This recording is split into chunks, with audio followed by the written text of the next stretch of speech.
All right, and welcome to another episode of Raul's World of Synths. I'm Raul. This time around, we're going to be talking about this module here, the Doepfer A127 triple voltage controlled resonance filter. Title reads right across the top. This is a very unique module that we're going to be exploring today. It's got three separate bandpass filters. Right there, labeled 1, 2, 3. Each filter is identical. However, it does have three separate LFOs. They are controllable manually here. Each one has its own individual output, as you can see over here. And before we get into the demonstration of what it sounds like, we're going to talk briefly about all the controls that you're going to have here.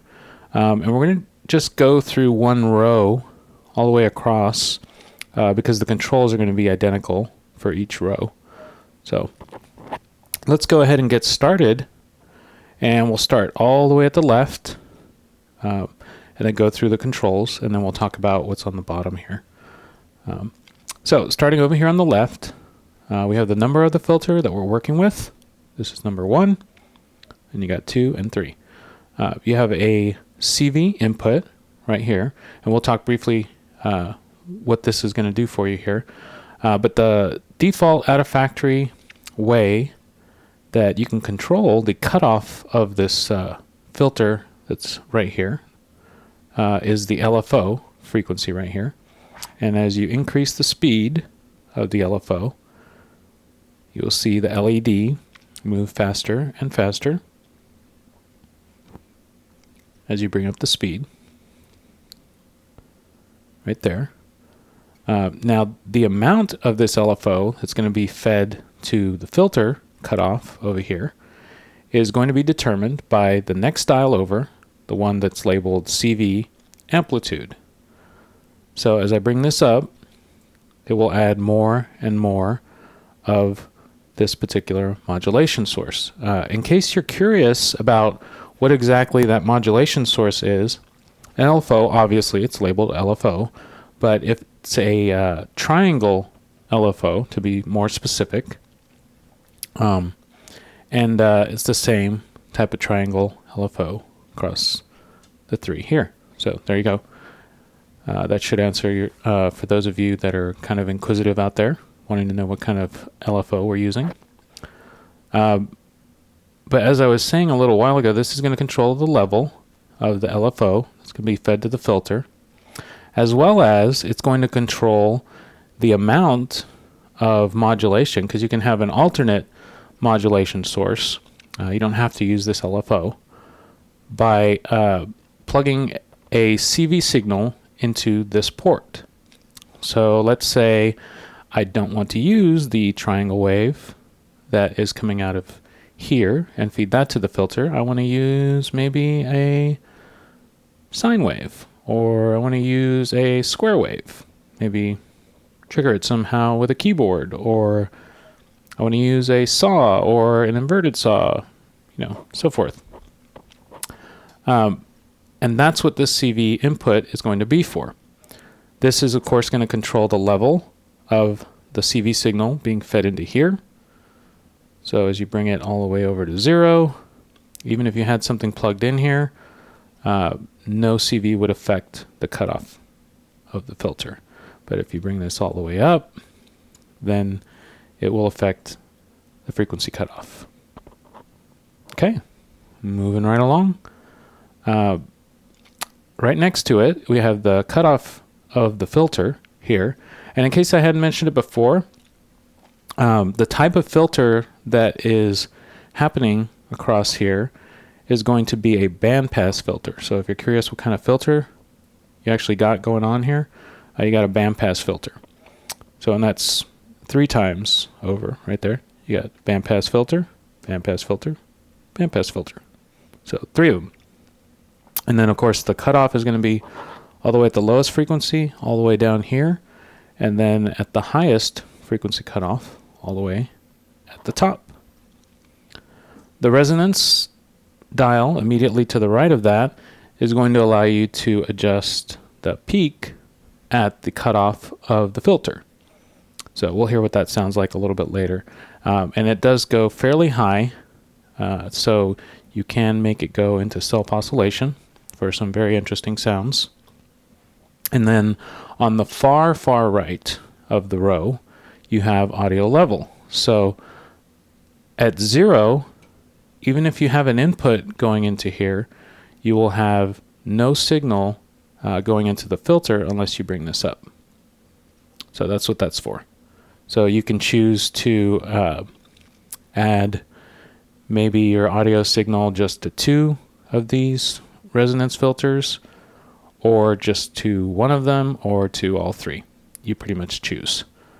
The ports that you see on the far right over here, right over there, VCF1, VCF2, VCF3, are individual outputs for each one of the bandpass filters. So for the most part, you can use the mix and then get a mixture of the 3 filters together, or you can get the individual filters out and then send them elsewhere to another mixer, to another effect like a BBD delay, or any other effect you can possibly think of, a bit crusher, phase shifter, anything you want.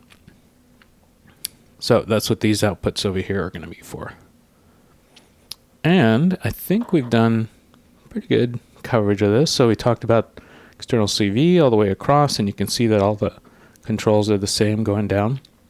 We talked about CV amplitude, cutoff of the frequency, the resonance, and then the audio level. So pretty much covered the top section. Now let's talk about the bottom section here just very briefly. Over here on the far left, we have the audio in. I don't have actually any signal coming in there, so I'm just going to unplug that for a second. And I'll bring my audio source here in shortly. So this is going to be where you plug in your audio source. And then immediately to the right of that, you have the audio in level. Now, after reading the manual, it had some language to the effect that you can overdrive these filters. They're highly sensitive, but in a good way. So you can distort. You can get some very interesting distortion from these filters, but the overdrive sort of effect or distortion starts to happen at around the halfway mark. So I've kind of left my setting at about the halfway mark because I don't want to go into the distortion realm yet. I just kind of want to get the basic resonance bandpass type sounds going in the filter before we delve into that kind of thing a little bit later. Immediately to the right of that, you're going to have a little diagram of the internals of this module. Very interesting as well. And then immediately to the right of that, you can feed the original signal into the mix of the filters, or you can have just the filtered signal go out from here. So that should do it as far as overview and getting a nice little lay of the land, so to speak, for the triple voltage controlled resonance filter. Now at this point, we're going to be going into the audio demonstration portion, and for that I'm going to queue up a loop. So I'm going over to my little audio player over here, and I have it set to loop. This is a drum loop that I created, and I got it playing right now. So now I'm going to patch it into my triple voltage controlled resonance filter, and let me just make sure my amplitude is all the way down, so that way I'm not feeding any of my LFO into my first filter or my second or my third. My audio levels all the way down. I'm going to start at 0, and I just want to hear my dry signal over here. I'm gonna go ahead and feed just original signal because I kind of like the nice little mixture, but later on I'll show you what the difference is between having no original signal and having just affected signal. I think I may have been repetitive, but at any rate, I think you know what I meant. So either we'll hear a little bit later what it's like just to have affected signal or just original signal. Okay, so here we go. I'm going to patch our signal in and we'll hear our drum loop. Okay, so there's our drum loop. And I just want you to get that in your ears. That's the original right there.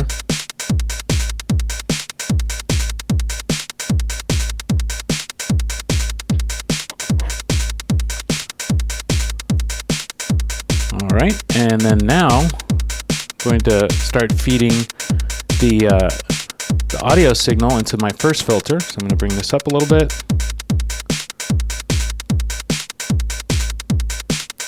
Bring it about there. And at this point, I'm not actually affecting it with the LFO yet. This is all the way down. But if I bring up my resonance, at the very top, I can hear a little bit of the pinging kind of thing where it's hitting the cutoff of the filter. And so now I can kind of manually adjust the cutoff.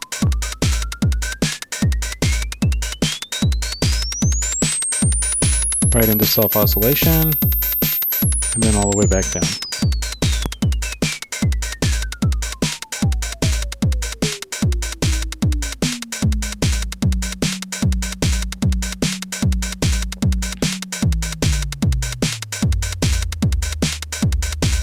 And you just kind of find a happy level where you kind of like the sound.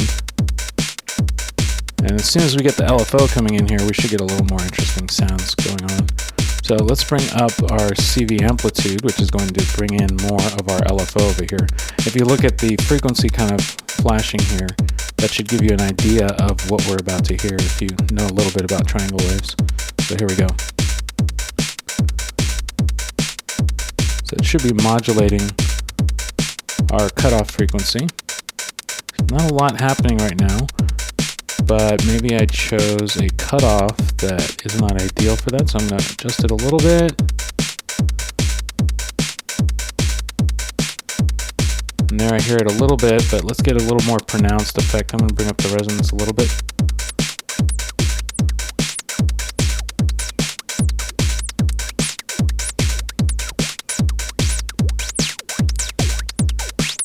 Okay, so it's pretty obvious that something is happening there, but I would not call this a very subtle effect. I mean, it's just obvious that something's being affected. So if you bring the frequency of the LFO down a little bit, you can get a little more subtle effects. And you just kind of adjust it by ear until you hear something that kind of matches the frequency of the loop that you're feeding into it.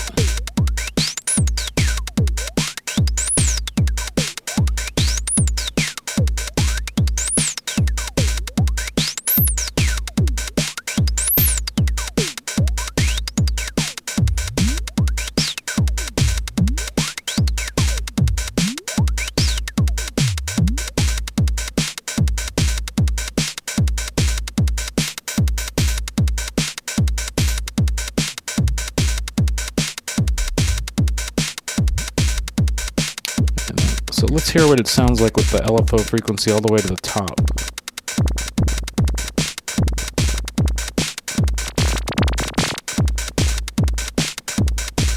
Almost like a little splat going on right there. And everywhere in between, like right there, the maximum amount of our LFO is being fed to the cutoff of the frequency, of the cutoff, if I said that correctly. But I can actually bring that down, so if I just want a little more subtle effect, it's still being fed there, it's just not as pronounced.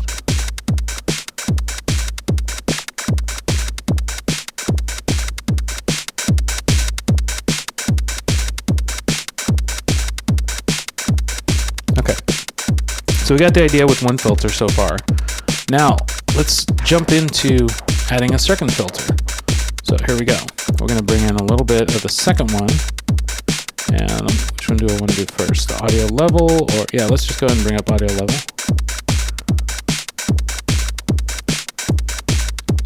And then I'm going to start bringing up the amplitude of this one. You can see that the frequency of this one is much, much slower than this one. So you're going to have two different LFOs going and adjusting the cutoff of each different filter.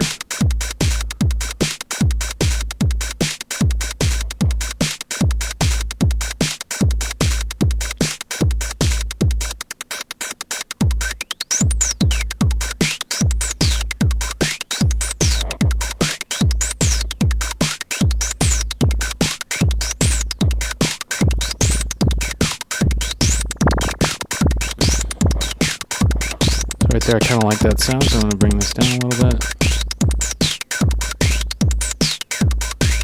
Just blend it to kind of get my own nice little blend here.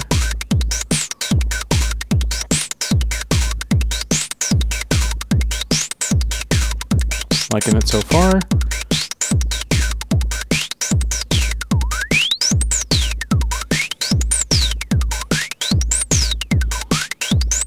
Okay, now let's bring in our third filter.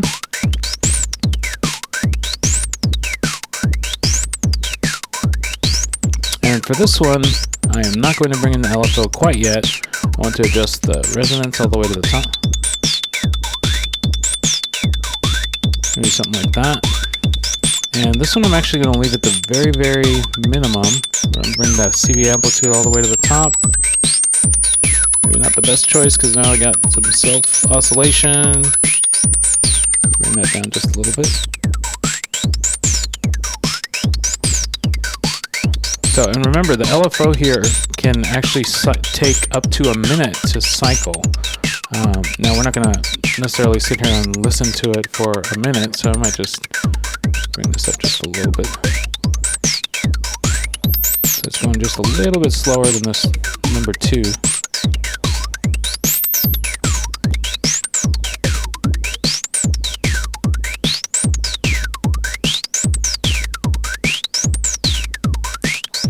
So there you have it. Triple voltage controlled resonance filter on a drum loop. And then I also said that I would let you hear what the original or just the affected signal would sound like. So here's the original. I'm going to bring this down. And that's just the affected signal. So at this point you can actually use this to say I want more of filter 3, or I want more or less of filter 2.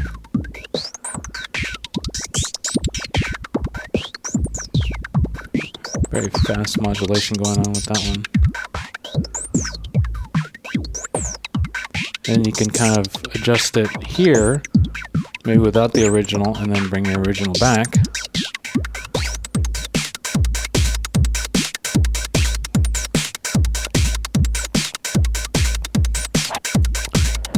Now, according to what I read in the manual, these filters are ideal for the type of effects that get into the frequencies of vocal sounds. So you can create some very interesting effects that make other types of instruments that aren't voices necessarily have kind of a vocal type sound. If I remember correctly, I don't know if I read it on the Doepfer website or if it was somewhere else, someone was actually comparing this filter to that of the vintage synthesizer by Korg, the PS series. There's the 3100, 3300. I have a demo video of one of those out there in case you're interested in kind of comparing the two, but it also had a set of resonant filters in it as well. So the sound is similar, but I wouldn't call it a clone in any way of that filter. Okay, so you have an idea of what's going on here. I think that's going to wrap up the first section of the demonstration. So we talked a little bit about this time around an overview, kind of getting the lay of the land here, and then kind of delved into the filters here. In the next section, we're going to actually be using some of these other modules that have just kind of been hanging out over here for a little while. We may do a little bit of modulation with some alternate waveforms. Like right now we've just been using triangle waves, but this is capable of much, much more. So we're going to be looking at possibly feeding maybe an envelope into one of these CVs, or maybe a different type of LFO signal in there. This is also very responsive in the audio range, so we're also going to listen to some of that as well.